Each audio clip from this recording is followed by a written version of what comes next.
Yo quiero darles la bienvenida a todos, agradecer especialmente a Matías, que se suma a este gran emprendimiento que implica dar difusión no solamente a temas técnicos, sino que sobre todo a cuestiones que tienen que ver con la formación, con la educación, que nos interesa particularmente siendo este evento originado en una universidad. Les cuento que Matías Subiría Mansilla es licenciado en Educación desde la Universidad Nacional de Quilmes, pero además tiene una especialización y un magíster en entornos virtuales de aprendizaje por la Universidad Nacional de Panamá y Virtual Educa. Desde el año 2001 se dedica a la educación a distancia, tanto en la implementación, la gestión y el desarrollo de formación docente para la modalidad a distancia y también en el asesoramiento para diversos proyectos de esta misma área. Se desempeñó como docente de formación humanística en la Universidad FASTA y además como director de formación humanística, director de la Escuela de Humanidades y director de educación a distancia, habiendo participado en la creación del sistema de educación a distancia de esa universidad. Trabajó también en el gobierno de la ciudad de Buenos Aires como director de innovación y gobierno abierto del Ministerio de Modernización y desde el año 2017, desde el Ministerio de Educación de la ciudad de Buenos Aires, participa en la creación de la Universidad de la Ciudad Autónoma de Buenos Aires, de la cual hoy es secretario general. Con este brevísimo resumen de sus actividades, que seguramente faltan muchas cosas, le damos la bienvenida y lo invitamos a compartir su presentación. Muchísimas gracias, Cristina, por esta presentación. Muchas gracias a la Universidad Tecnológica Nacional por hacerme parte de este evento que realmente es un evento muy grande, muy importante y que hace a la vida universitaria, no solo de la UTN, ¿no?, sino de la vida universitaria del país. Así que agradezco mucho la invitación. Y vamos a hablar un poquitito de los desafíos de la educación a distancia, pero también los desafíos que se presentan en la educación presencial, en la pospandemia, el post con signo de interrogación, porque probablemente estemos cuestionándonos de en qué momento vamos a volver a las clases. Y lo bueno es que tenemos vacuna y que la vacuna está avanzando y que eso nos dará muchas posibilidades de volver cuanto antes, pero sin embargo no tenemos fecha cierta todavía de regreso a las aulas de nuestras universidades. De hecho, en plena pandemia, yo estoy cursando los últimos días, espero, de COVID. Estoy como COVID positivo, con lo cual dar esta disertación con ustedes y contarles algunos pensamientos que vinieron pensando y reflexionando en la pandemia, poder contarles desde la propia experiencia incluso de este bicho nefasto que nos está haciendo pasar malos momentos, ¿no? Para empezar, podríamos decir que lo que hemos aprendido lo voy a centrar a partir del decreto de necesidad de urgencia número 260 del año pasado, donde lo que hemos visto es que el 12 de marzo, ante la circulación del virus en Argentina, tuvimos que hacer un confinamiento donde todo el país quedó encerrado en sus casas frente a la amenaza de un virus que no sabíamos bien de qué se trataba. Recién lo estábamos conociendo y empezábamos a hacer un montón de cosas y miedos y toda una serie de sentimientos netamente humanos que nos llevaron a recluirnos dentro de nuestros hogares. Escuelas vacías, universidades vacías, y algo que a mí me llamó muchísimo la atención como porteño fue el hecho de poder, por ejemplo, sacar foto a un 9 de julio sin vehículos, cosa nunca vista en ningún horario, de ningún momento prácticamente en la historia de esta avenida. Este confinamiento, nosotros en casa encerrados, nos llevó por varios estadios anímicos, ¿no? ¿Qué fue lo que nos pasó? Y el primer punto fue la fase 1, esa fase que no termina más, ¿Se acuerdan? A los 15 días nos decían que dentro de 15 días se van a extender 15 días más. ¿Por qué? Porque no teníamos vacuna y porque no sabíamos cómo era la dinámica de este virus.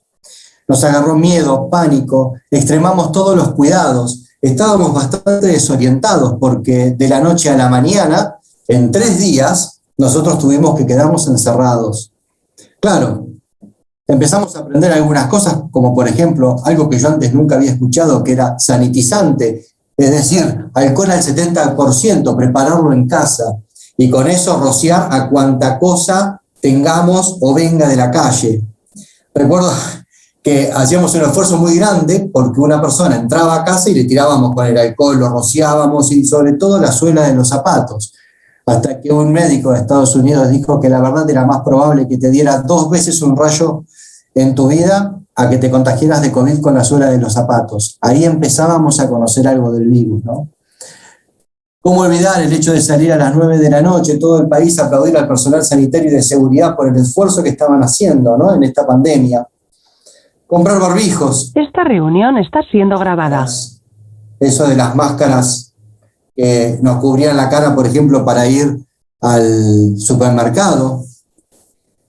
Claramente YouTube y Netflix se convirtieron en grandes centros de entretenimiento, pero en YouTube empezamos a buscar cómo hacer barbijos o cómo hacer las máscaras.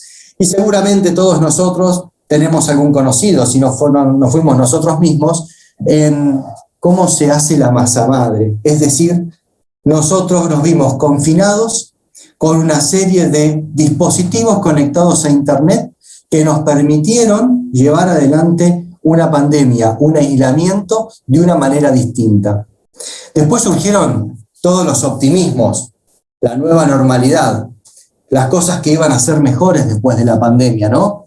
Y hablábamos del consumo responsable, del cuidado de la salud, de redefinir toda la movilidad y los espacios de trabajo, y sobre todo en términos de convivencia y socialización en las ciudades, se hablaba del tema del rediseño de las ciudades a causa de la pandemia. Se habló del homeschooling, es decir, la escuela en casa, que ya no iba a ser lo mismo el sistema educativo.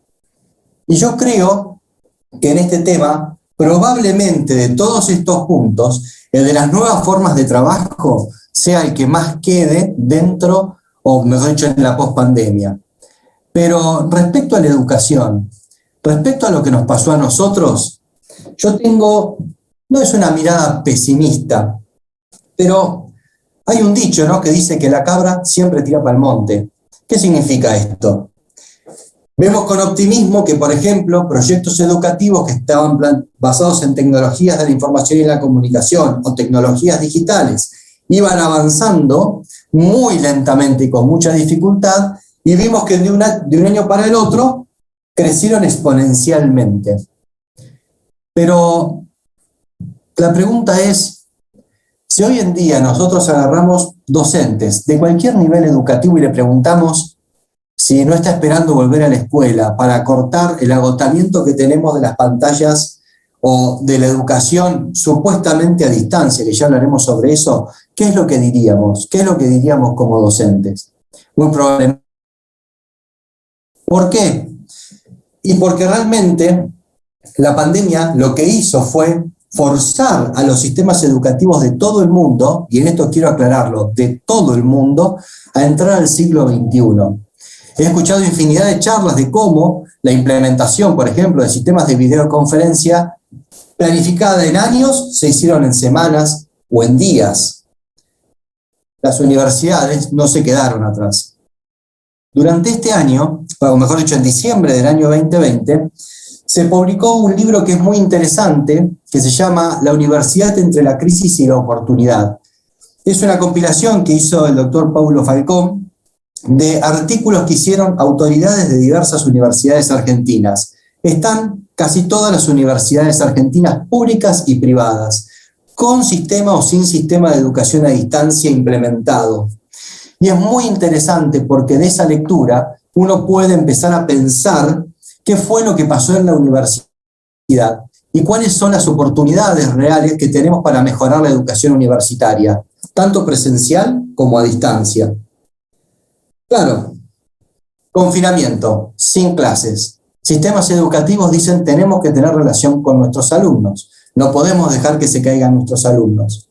La educación superior y la educación universitaria lo que hicieron fue migrar rápidamente al mundo digital. En muy pocas semanas, de modo forzado, a gran velocidad y con muchísimo estrés institucional, personal administrativo, personal de sistemas y los docentes, a quienes yo creo que también, en muchísimos casos, si no decir en todos, deberíamos aplaudir después de las 21 junto con el personal de seguridad y el personal docente, el personal de salud, por el esfuerzo enorme que han hecho para llevar adelante como podían los sistemas educativos y las clases que necesitaban. Claro, nuestro sistema universitario es eminentemente presencial. La educación a distancia, si bien crece, es todavía no lo suficientemente grande como lo es el sistema universitario presencial. Entonces, migrados al mundo digital, migrados a Zoom, Teams, Meet o el sistema de videoconferencia que fuera, sumado a alguna plataforma, ya veremos alguna experiencia sobre eso, los docentes nos encontramos en un ámbito que para muchos era desconocido. Conocíamos algo de educación a distancia, aquellas universidades que tenían implementado estos sistemas, pero lo que conocíamos era viajar a la universidad, entrar al aula, tener a los alumnos ahí y hacer alguna clase expositiva. En realidad, un poco viendo lo sucedido el año pasado y tal vez lo que viene sucediendo este año, podríamos decir que lo que sucedió en el 2020 es una presencialidad mediada. Si bien voy a hacer una visión crítica de lo que hicimos, me parece que es muy importante rescatar que de esa experiencia hay temas muy interesantes que hay que mantener.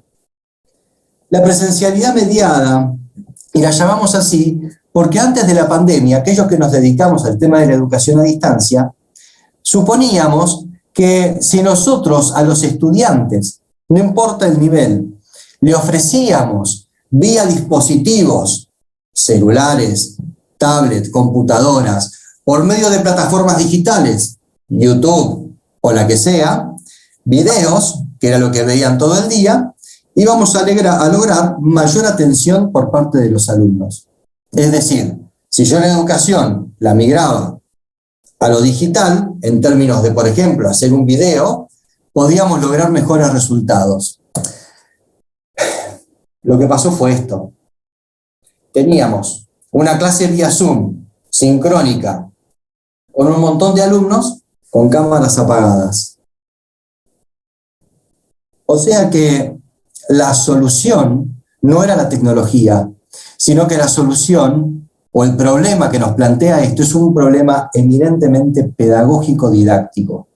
Es decir, que nosotros, cuando empezamos con esta tarea y encontramos las cámaras apagadas, nos encontramos a veces con realidades muy parecidas a las de las aulas.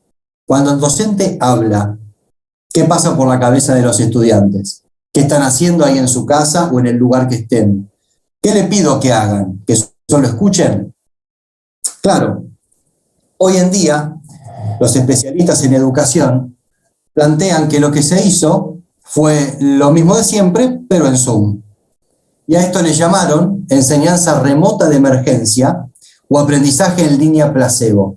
¿En qué consistía? Yo tengo en mi clase presencial armadita. Me daban un vínculo de una aula de videoconferencia, entraban los estudiantes, yo hacía una exposición, a veces podía hacer 2 horas de clase o más, y con eso estaba la clase dictada, la clase dada. Claro, en definitiva, esto que se da en los ámbitos físicos, como pueden ver, las aulas mucho no cambiaron su configuración a pesar de los años, se hizo, pero de manera digital. Claro, lo que pasó fue que reprodujimos las mismas estrategias de la presencialidad, pero por un sistema tipo Zoom. Había un desconocimiento de las didácticas propias de la educación a distancia, es decir, generar aprendizajes, no enseñanza, que es lo que hago yo como profesor, aprendizajes, lo que pasa en el estudiante, porque hay didácticas específicas que hacen que una persona pueda aprender sin necesidad de estar presente sincrónicamente con el docente. Se produjo un desequilibrio entre lo sincrónico, es decir, las clases en vivo, y lo asincrónico, las actividades que podían hacer después. Con un estrés, insisto, muy grande en docentes y en estudiantes de la cantidad de horas de pantalla con atención y dispersión, podríamos decir, que se requería. Y otra cosa, que se empezó a hacer un uso básico, pero muy positivo, de plataformas educativas. Moodle, para aquellas universidades que lo tenían implementado, Classroom, que hubo experiencias muy interesantes en varios ámbitos, pero también la plataforma de Microsoft Teams, que quizás es una de las más importantes, que ha crecido últimamente y que a los docentes les resulta muy simple de utilizar. Seguramente muchos de los que están en este momento conmigo acá son ingenieros. Y por eso me parece muy interesante que podamos analizar un poquito qué es lo que hacemos cuando hacemos una clase presencial o mediada por tecnologías tradicionalmente. Yo hago una exposición, los alumnos anotan, después hacen actividades. Hay una taxonomía que se llama taxonomía de Bloom, que a los pedagogos nos encanta verla y analizarla. Cuando nosotros trabajamos con nuestros alumnos, vemos que hay habilidades de pensamiento.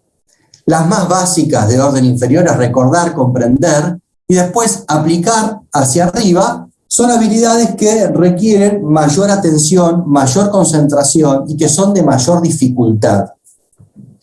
Cuando nosotros hacemos una clase donde exponemos conceptos, lo que estamos haciendo es dedicar más tiempo a la base. La base es a la que más tiempo le dedicamos. Y lo que es más difícil, por ejemplo, resolver un caso, resolver un problema, resolver ejercicios, el alumno lo tiene que hacer solo en su casa. En la educación a distancia, yendo al otro punto, ¿qué fue lo que pasa? Lo que pasó, mejor dicho, el año pasado. La verdad que la educación a distancia no sufrió grandes innovaciones y cambios, porque el problema lo tenía la educación presencial. La educación a distancia decíamos que requiere una didáctica y pedagogía particular. ¿Por qué? Porque es fundamentalmente asincrónica. Lo que hace es poner al estudiante en relación con contenidos pensados y secuenciados por un docente. Por lo tanto, la relación principal del estudiante es con el contenido. Y el docente, excepto en los últimos 2 o 3 años, con la mejora de sistemas de videoconferencia, no tenían demasiada relación con los docentes, mucho menos sincrónica, ¿no? Si bien tiene tiempos flexibles, tiene un talón de Aquiles muy importante, que es la alta tasa de abandono que tiene. ¿Por qué? Porque el estudiante se encuentra solo. Si no tenés hábitos de estudio, es muy difícil poder encararlo. Tenés que manejar tus propios tiempos y espacios, con lo cual se lo llamaba el síndrome de la Siberia virtual.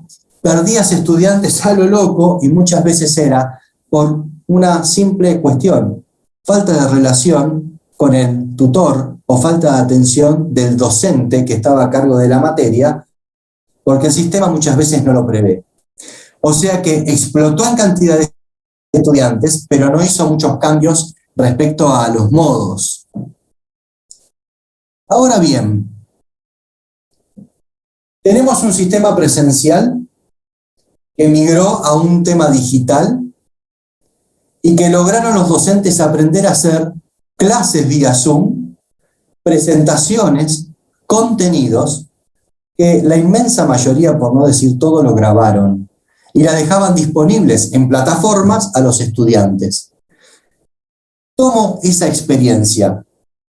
Por otro lado, la educación a distancia también tiene algo muy interesante, que la actividad está centrada en el alumno, no en lo que hace el docente, sino en lo que hace el estudiante, aunque podríamos mejorar la relación del estudiante con el docente. Entonces, yo creo que estamos frente a una gran oportunidad en las universidades de poder hacer una innovación buscando lo mejor de cada mundo para mejorar cada sistema institucional de educación a distancia y el sistema de educación presencial.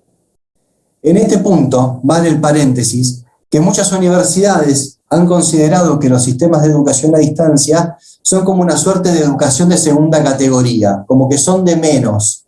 Y sin embargo, su crecimiento y la incorporación de tecnologías digitales, sobre todo vinculadas a la comunicación, lo que han hecho son mejoras sustanciales en estos sistemas que hoy en día realmente cada vez tienen un mejor funcionamiento, un mejor seguimiento y mejores aprendizajes.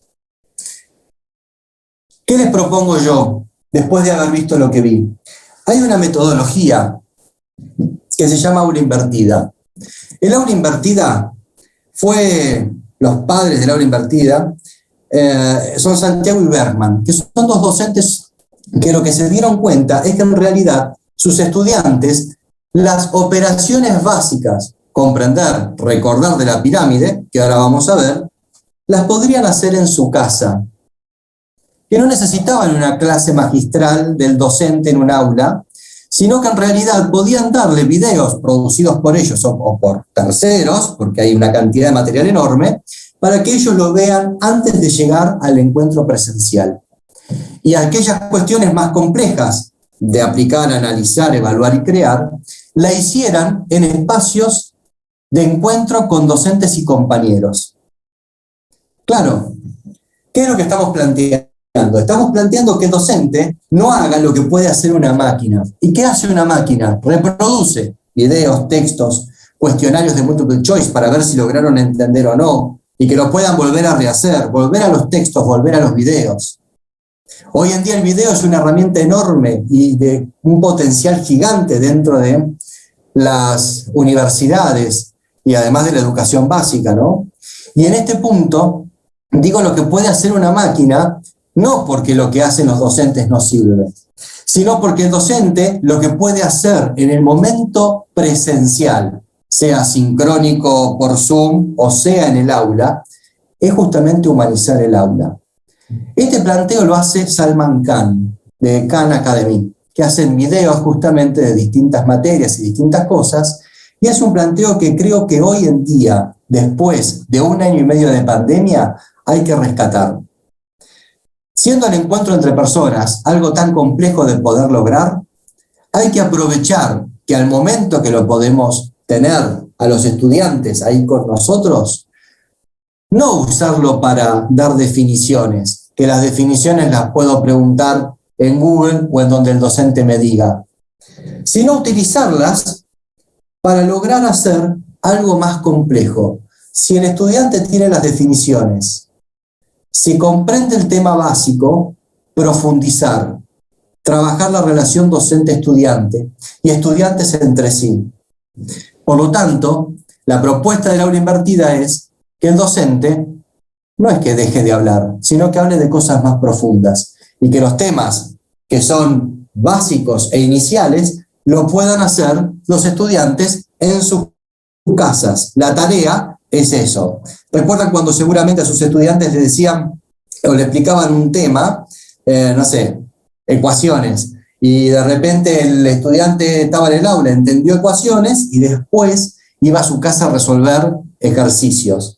Solo en su casa resolviendo ejercicios, me acuerdo porque me costaba el tema todavía en ese momento. ¿Qué es lo que proponen estos docentes? La teoría es ser en tu casa. Y cuando venís en la parte difícil, la haces conmigo en el aula y con tus compañeros.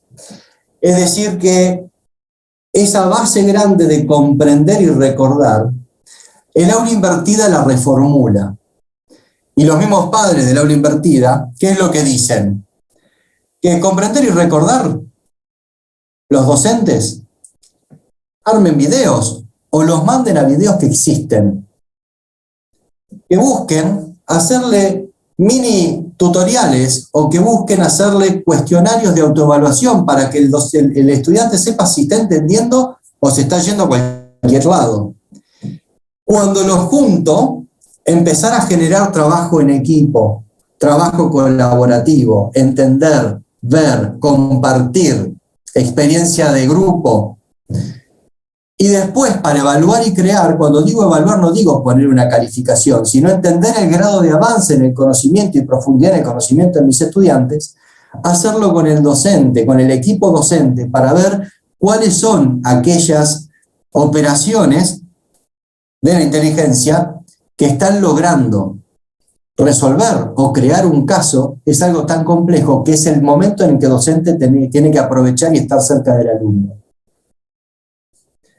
Fíjense la diferencia. En vez de dedicarle mucho tiempo a hablar como docente dentro de un aula, sea Zoom o sea el aula de la regional Tucumán, lo que estamos proponiendo es que dediquemos ese tiempo de encuentro escaso y probablemente sea escalonado y con poca gente en el futuro próximo, lo usemos para aplicar, para analizar, para evaluar, para crear actividades entre estudiantes y docentes, entre estudiantes entre sí, aprovechar el laboratorio, el taller, las metodologías activas cuando nos juntamos, porque el resto, Internet como una buena máquina de copiar, lo que puede hacer el docente es usarlo estratégicamente. ¿Para qué? Para que el estudiante empiece a leer, escuchar, ver videos, textos o lo que el docente le dé. Hace unos 15 o 20 días atrás, con un grupo de docentes que se están formando, en una clase inicial sobre este tema le preguntamos, eran cerca de 100 docentes, 80 y pico de docentes, si tuvieran un momento para juntarse con sus estudiantes, ¿qué harían? Y esto refleja claramente qué es lo que estamos siempre tentados los docentes de hacer en las aulas. Hablar, dar definiciones. Cuando digo comprender, analizar o recordar, lo estoy diciendo de explicarle yo a los estudiantes, centrado en el docente y en lo que el docente dice y no tanto en la actividad que el alumno hace. Sobre esto tenemos que trabajar. Cambiar el concepto de la presencialidad. Entonces, por un lado, lo asincrónico, ¿bien? Es decir, cuando el estudiante está en su casa, cuando está fuera de la universidad, cuando está conmigo en el aula, busquemos que comprenda los conceptos y que recuerde, por ejemplo, cosas de la materia u otra materia que hayan visto antes, a través de videos, textos y autoevaluaciones. En lo sincrónico para la educación presencial o lo asincrónico en la educación a distancia, generemos el trabajo entre ellos. ¿Por qué?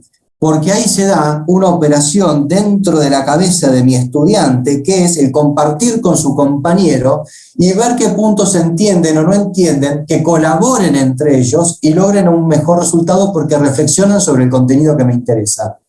Por eso aplicar y analizar son cosas muy interesantes para hacer, tanto de modo sincrónico, en un aula, trabajos grupales, como en el modo asincrónico, por medio, por ejemplo, de foros dentro de una plataforma como Moodle. Y lo que sí hay que tomar, y sobre todo en la educación a distancia, revalorizar el encuentro del docente con el estudiante para las operaciones complejas de evaluar, profundizar el contenido y de crear. Esto no es un tema menor. Esto es dar vuelta al aula. Esto es cambiar la dinámica de trabajo. Esto es que haya movimiento dentro del aula física o dentro de una plataforma educativa o dentro de Zoom. No podemos nosotros seguir haciendo exposiciones durante toda una cursada de 2 o 3 horas explicando temas básicos, desconociendo lo que está pasando en el mundo digital, desconociendo cómo son los medios de comunicación, WhatsApp, YouTube, Google, Zoom, o lo que sea. Si usamos todos esos medios digitales para otras cosas, ¿por qué no lo podemos usar para esto? En esto hay una experiencia extremadamente valiosa que nos deja entonces la pandemia. Prácticamente todos los docentes que trabajan en los sistemas de educación a distancia son docentes que tienen experiencia en educación presencial. Y aquellos que no lo han tenido, todos han sabido grabar sus clases, producir y curar contenidos frente a la dificultad de encontrarse con sus alumnos. Eso hay que recuperarlo. En este punto me parece crucial entender el video y el texto para lograr las operaciones básicas sin necesidad de dedicarle demasiado tiempo para cosas muy fundamentales dentro de la materia que sí puede hacer el estudiante. Por eso, cuando yo grabé mi clase y se las pongo disponibles en la plataforma, piensen que los alumnos pueden reproducirlas cuantas veces quieran. Pobrecitos, ¿no? Escucharme varias veces.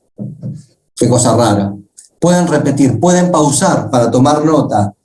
Pueden hacerla más lento porque en una parte es más compleja. O la pueden acelerar a velocidad 1.5 para que el tiempo pase más rápido.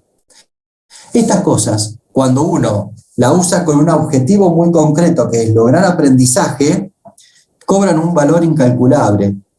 Porque la clase presencial que daba en el aula número no sé cuánto de la regional tal de la UTN, ya rompió las paredes de ese lugar encerrado y se hace flexible.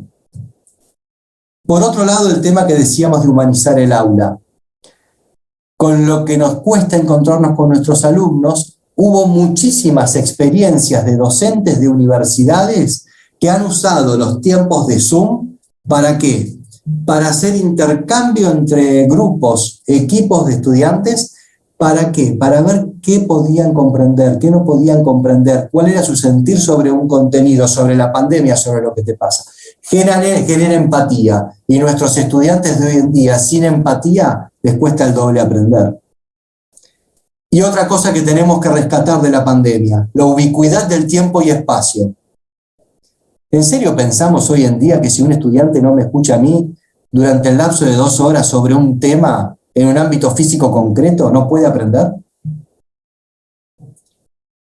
Estas 3 lecciones hacen que nosotros podamos proponer a través de una estrategia como el aula invertida la mejora con lo mejor de ambos mundos.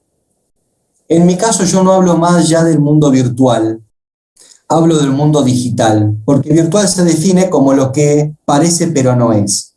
Y los contenidos son.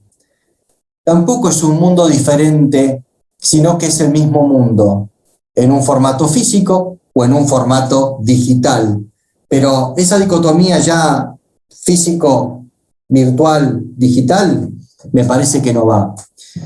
Por eso, en los sistemas educativos presenciales, me parece que hay que mejorar la planificación, la secuenciación de contenidos asincrónicos. ¿Cómo quiero que llegue el estudiante al aula? Y no solamente cómo quiero que salga del aula. Y en la educación a distancia, y esto es fundamental, necesita empezar a generar espacios de sincronía y de encuentro, porque el encuentro sincrónico lo que permite es que el docente tenga el timing de lo que está pasando en el aprendizaje del estudiante en tiempo real. El tiempo real cuenta, sobre todo en sistemas de educación a distancia. Por eso la propuesta está pasando por empezar a hacer la educación presencial y la educación a distancia híbrida. ¿Qué quiere decir híbrida?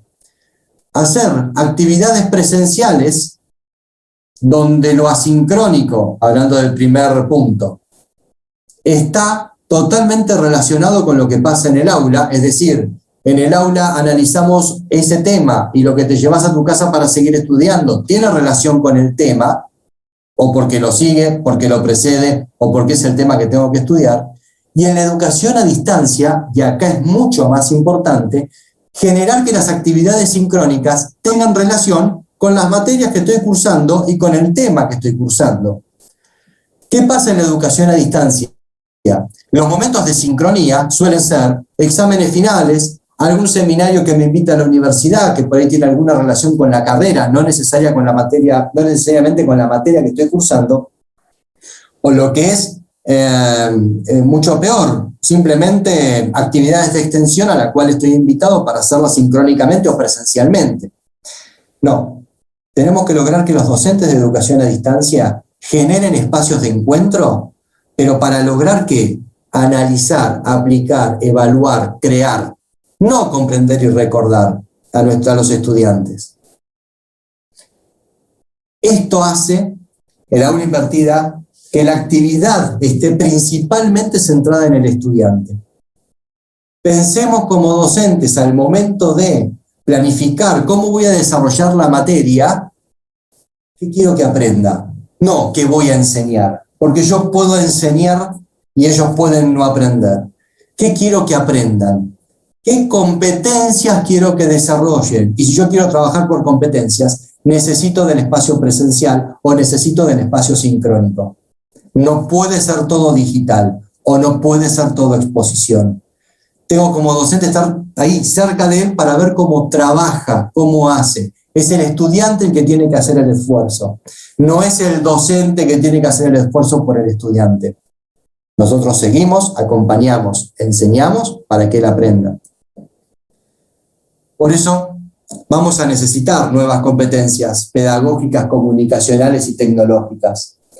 Las competencias tecnológicas de producir contenidos, grabarlos, subirlos, compartirlos, ya después de este año y medio no son nuevas y casi seguro todos las tienen.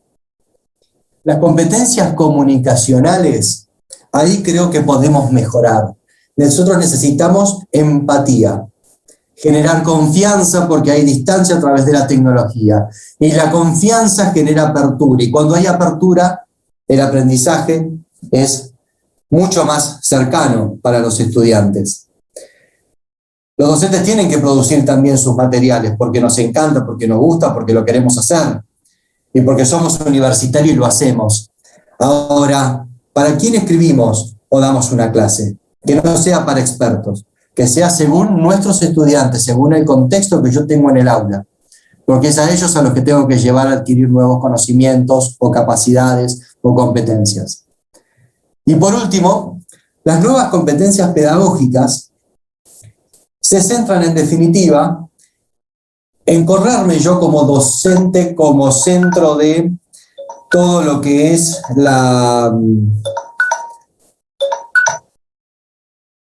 el conocimiento, el saber, y buscar que ellos puedan lograr hacer su camino guiados, orientados por la tarea mía como docente o el equipo de docentes. Por eso, ahí el docente tiene que tener una capacidad de planificación y secuenciación extrema. En este caso, hay empatía, cordialidad, respeto, escucha y ser proactivo frente al aprendizaje me parece que es lo fundamental. El otro día, hablando con un grupo de docentes, me dicen, ¿cuánto más hay que trabajar? No tengo tiempo, no me da más la cabeza de todo lo que tengo que hacer. Justamente lo que les dije es, no, todo el estrés del año pasado, todo lo que pasaste el año pasado, reaprovechalo, reciclalo, reutilizalo, que eso es lo que te permite hacer Internet, y secuencialo de manera inteligente para lograr aprendizajes. No te estoy pidiendo más, te estoy pidiendo ordenarlo, embellecerlo, ponerlo por ahí más claro todavía. Por eso es muy importante no hacer lo que puede hacer la máquina.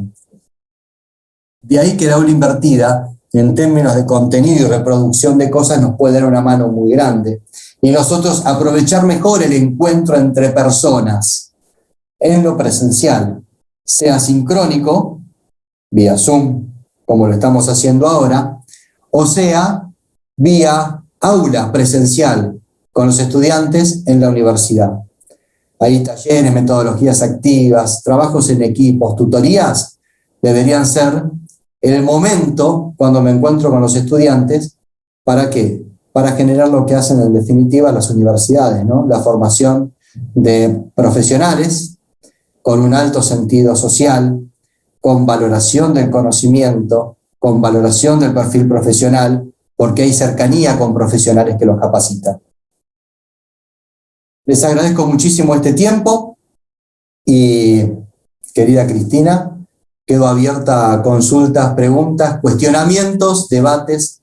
No tengo problema en discutir con quien quiera. Bueno, creo que si pudiésemos aplaudir, estaríamos todos aplaudiendo. Yo la verdad que me quedé pensando en cuáles son las competencias de los docentes en esta, digamos, que hace falta trabajar, que hace falta evidenciar en el caso de los docentes, como te digo, en este paradigma de educación a distancia híbrida. Bien, hay que tener en cuenta lo siguiente. La primera cuestión, los docentes son profesionales que saben de enseñanza. Es decir, demos por supuesto que el docente universitario sabe de qué está hablando, conoce del contenido y sabe enseñarlo. ¿Por qué digo esto? Porque muchas veces los equipos que estamos capacitando docentes decimos esto no saben nada, son todos brutos en términos pedagógicos y hay que empezar todo de cero. Y no es esa la realidad, sino que lo que tenemos que hacer es ver cómo esa experiencia que tengo en términos presenciales la puedo migrar a este tipo de sistemas. Por eso, yo te diría, en términos pedagógicos, lo primero que yo planteo para un docente es que una competencia que tiene que tener es la planificación y secuenciación minuciosa de lo que quiere que pase en su materia. Por lo tanto, el que tiene experiencia dictando un contenido en una materia específica, en un cuatrimestre, bimestre o anual, sabe cuáles son los puntos que presentan dificultad. Bueno, estrategia. Voy a empezar por acá. Van a ver esto y van a leer esto. Pero claro, ¿cómo hago para que lean? Porque viste que los jóvenes de hoy no leen. Entonces voy a hacer una pequeña autoevaluación para que ellos la tengan que tener hecho para cuando vengan. Un multiple choice simple, a ver si leyeron, no leyeron, si entendieron. ¿Qué preguntas respondieron bien o respondieron mal? O sea, secuenciación estratégica de contenidos y actividades. Eso no es un tema menor, no es llego, te explico y te explico los ejercicios. El otro tema, mover al estudiante a la reflexión y la autonomía. Esto significa que yo, cuando viene un estudiante y hace mal un ejercicio, no le digo, che, esto se resuelve de esta manera. Volvé al texto y al video, mirá este punto, a ver si mirás ese punto, qué reflexión te trae respecto a lo que contestaste. ¿Por qué digo esto? Porque yo tengo que hacer que su cabeza trabaje. No tengo que yo ponerme a resolver los temas del estudiante, porque él tiene que tener la competencia. El docente ya la tiene. Y el otro tema es poder manejar ciertas herramientas tecnológicas con un sentido educativo. Si yo no tengo sentido educativo, Moodle, Teams o Classroom se convierten en una tortura. Mando, vínculo de YouTube y listo. Es necesario, y la pandemia es algo que tengo que rescatar también, que es esto de competencias mínimas para pensar la secuencia. Y ahí la herramienta tiene un sentido pedagógico. Así que secuenciar, reflexión sobre el docente, acompañar a los estudiantes, mejor dicho, reflexión de los estudiantes, y dominar herramientas con sentido educativo. Y me deja pensando, vos, a partir de la experiencia que vas acumulando, ¿crees que los estudiantes en este nuevo paradigma aprenden de la misma manera? Digo, uno como docente tiene que ponerse en los zapatos del estudiante para diseñar las estrategias para que aprenda. Entonces, ¿será que, porque mi experiencia es que a veces quienes están anclados en el paradigma anterior son los estudiantes? Gracias, Cristina, por esa pregunta. ¿Por qué me río? ¿Por qué me río? Claro, a ver, yo no me atrevo a decir de que estamos frente a nuevos paradigmas de enseñanza. No lo sé, la verdad que no lo sé, eso lo va a decir la historia. Lo que sí te puedo decir es que estamos frente a una nueva forma de aprender por parte de los estudiantes. Es decir, esto que llamamos millennials, centennials, todo ese tipo de cosas que son muy grandilocuentes y que describen cómo son los jóvenes ahora, en realidad, de sentidos concretos, realmente son distintos y aprenden distinto. ¿Cómo? Si son igual de humanos que cualquiera de nosotros. Sí, sí, pero ellos tienen una aproximación a las cosas de modo diverso. Nosotros fuimos formados por libros, es decir, el capítulo 2 no existe sin el 1 y el 3 no existe sin el 2 y tenés que ir de punto al punto al punto. Ellos en la era de Internet, todo cuanto hacen, pueden acceder desde cualquier lugar a cualquier momento, en cualquier parte sobre el contenido.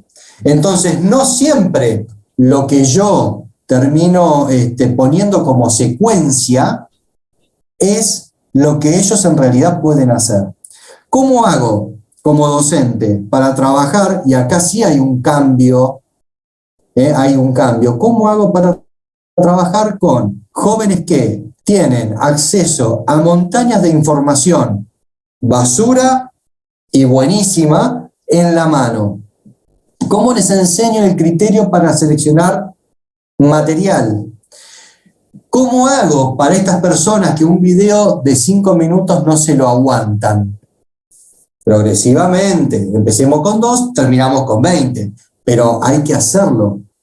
Entonces, te aceleran el video, esa función de YouTube que acelera los videos de los docentes, es muy, muy graciosa. Aparte tengo hijos adolescentes, lo veo todo el tiempo, pero no me tiene que molestar eso, al contrario, eso me tiene que poner a mí en decir, bueno, estas son las condiciones, hechos de la vida, y en base a eso, ¿cómo hago para mejorar? También el tema de WhatsApp, la comunicación tiene que ser instantánea. En los sistemas de educación a distancia, una de las crisis que hay últimamente es el nivel de demanda que tiene el estudiante, que le escribe al profesor, no le contestó en el momento y a la noche está diciendo, ay, el profesor no me contesta. No, te dijeron que dentro de las 48 horas. Ay, pero es mucho tiempo. Es un cambio de paradigma, de lo que llaman también, ¿no?, las realidades líquidas, que fluyen todo el tiempo, cambiando todo el tiempo. Son así, y eso es lo que se viene. Por eso lo que para nosotros hoy muchas veces no terminamos de comprender y nos cuesta adaptarnos en nuestra metodología de enseñanza para lograr aprendizajes, cuando esa generación sean docentes universitarios, WhatsApp no va a ser un problema. Plataforma no va a ser un problema, Classroom no va a ser un problema, YouTube va a ser obvio que lo vamos a utilizar, ¿me explico? Pero el esfuerzo nos toca a nosotros ahora, ¿no? Disculpa. Sí, termina. No, Maximiliano estaba haciendo una pregunta. Sí, eso. Pregunta Maximiliano, entonces, ¿cómo lograr la atención de los estudiantes durante una clase virtual o qué mecanismos implementar para lograr una participación activa y productiva en la misma? Muy bien, Maxi. Es un misterio. En realidad hay una cuestión. Sobre el tema de lograr la atención y mecanismos de participación. Hoy en día, los sistemas, vamos a hablar, por un lado, sistemas de videoconferencia y por otro lado, en términos presenciales. ¿Por qué propongo el aula invertida? Porque una cosa es que el estudiante venga a escuchar conceptos básicos y otra cosa es que el estudiante venga a participar y cuando el docente empieza a hablar, yo eso lo vi en el video que mandó el profesor y yo ahora entiendo. Es decir, esto requiere de empatía. Lamento mucho, hay gente que dice, bueno, pero no todo tiene que ser un show, está clarísimo. No todo tiene que ser divertido, comparto. Pero sin embargo, yo tengo que generar empatía, es decir, mostrar que lo que yo le estoy contando como docente es algo que él puede entender y hacer fácilmente. Entonces, entrar a una clase sin saber de qué se trata y sin saber a dónde termina y cuál es el objetivo, es el primer problema que tenemos los docentes cuando iniciamos una clase presencial. Por otro lado, que entiendan el recorrido que voy a hacer en la clase para ver hacia dónde vamos y qué competencia quiero lograr, es fundamental. Yo de lo que voy a hacer en esta clase en la que viene, pretendo de vos estas cosas y lo vamos a hacer con este recorrido. Cuando sé el fin, cuando sé qué se va a evaluar, cuando sé qué es lo que se espera de mí, la participación cambia. Punto 1. Y punto 2, la exposición del docente tiene que incentivar también a la respuesta por parte de los estudiantes. No pueden ser solamente exposiciones cerradas. Solamente. Sí es bueno que el docente a veces haga una exposición, como la que hacemos, por ejemplo, en estas jornadas, y después se abren a preguntas y participación. pero ese espacio tiene que ser claro. Miren, hoy escuchen, atiendan y anoten porque vamos hacia allá. Pero en este tema, Maximiliano, comunicar qué es lo que va a pasar es un punto muy importante. Tratar temas que requieran de debate y no temas que, debatir la tabla del 2, claramente no puede haber ningún disenso sobre eso. Y la participación activa, hay que generar consignas que presenten problemas y conflictos cognitivos, es decir, que choquen las cosas, y que ellos puedan resolverla. Pero hay que hacerlos trabajar a ellos. ¿Qué espera un estudiante de un docente en la universidad? Y yo me siento, prendo al docente que me hable durante la hora que sea la clase, yo anoto o no, o lo grabo, y después me voy a mi casa y haré los ejercicios cuando pueda. Cambiemos. El que tiene que trabajar es el estudiante, el que tiene que tener las competencias es el estudiante. Entonces, en ese punto, cuando uno pone a trabajar al estudiante, lo demás se va dando por añadidura. Esa es mi experiencia. Bien, o sea, la responsabilidad del aprender está en los estudiantes. Sí. ¿Así? Responsabilidad sí, pero ahí hay un tema. Nosotros como docentes universitarios, me lo digo a mí mismo esto, bueno, ellos tienen que estudiar, está bien, pero si nosotros los ayudamos a que sea progresivo, a que eso tenga un hilo conductor y sepa hacia dónde va, es fundamental. Sí, así es responsabilidad de ellos, pero tienen que acostumbrarse a eso, porque están acostumbrados a escuchar a un docente, tomar apuntes e ir a rendir exámenes. Nada más. Y falta la otra parte, y es responsabilidad de los profesores que el conocimiento sea accesible, sea útil, sea bueno. Sí, o sea, está distribuida la responsabilidad. ¿Y tiene que ser solamente contenido donde yo hablo, Cristina? No. Está todo dicho. No, para nada, para nada. Ojo, hay que enseñarles también a seleccionar fuentes.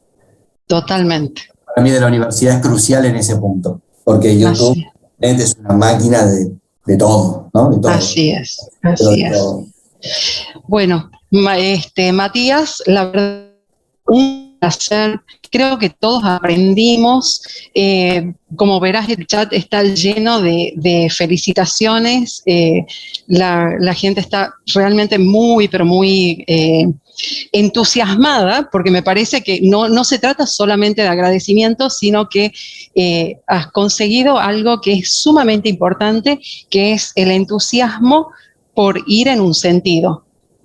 Acá hay muchos que han sido alumnos, yo viendo los nombres han sido alumnos míos, hay docentes también, entonces creo, mirando que hay gente joven, que lo que estábamos hablando, esto de poner una semillita, creo que has puesto una gran semilla y por eso todos los que estamos escuchándote y a quienes vamos a transmitirles esto, estamos realmente muy agradecidos.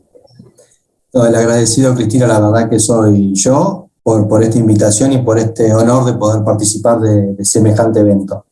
Bueno, estamos en contacto. Muchísimas gracias, Matías, que estés muy bien y que te recuperes espectacularmente bien. Estamos cerca, muchas gracias. Sí, listo, chao.